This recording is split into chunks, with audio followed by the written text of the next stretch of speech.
be in labor and cook. It just depends on the stage of labor that you're in. Oh yeah, let's talk about the stages of labor so that you don't get deceived on the internet.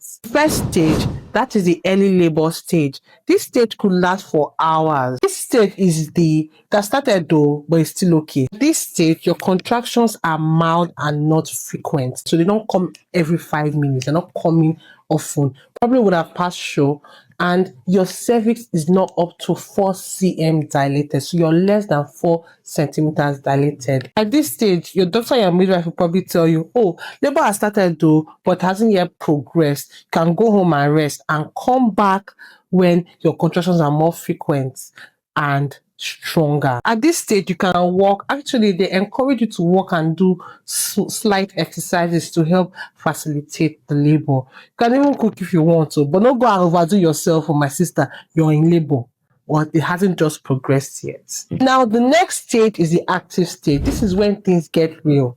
My sister, you should not be cooking. At this stage, contractions are strong and regular.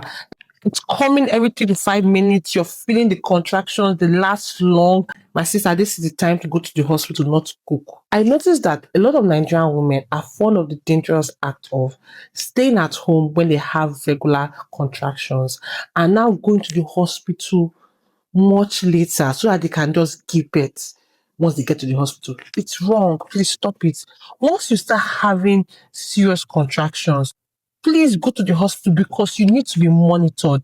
Your baby needs to be monitored and you yourself needs to be monitored. Even if you've had an uncomplicated pregnancy, women develop complications during labor. So women start to fit, that is convulse during labor.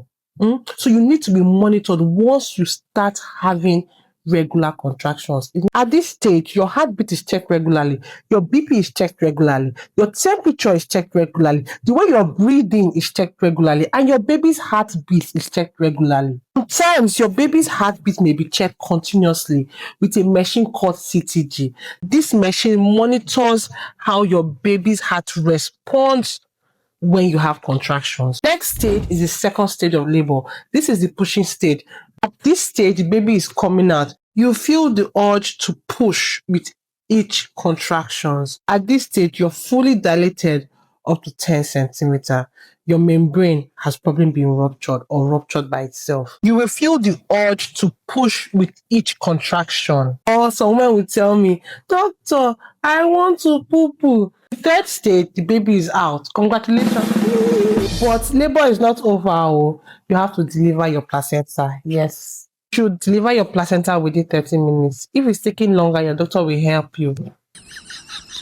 Manual removal. Your doctor will have to remove the placenta by hand. Don't believe everything you see on the internet. You see a woman cooking in labor and she said that she's having strong contractions, but she's still able to go, she's still able to walk. And you're like, oh, but me, when I'm having contractions, I'll be rolling, I'll be shouting, I'll be wailing. My sister, don't believe everything you see on the internet. You don't know what stage of labor she's in. If she's cooking while she's in labor, that's good for her. Because I've noticed something here.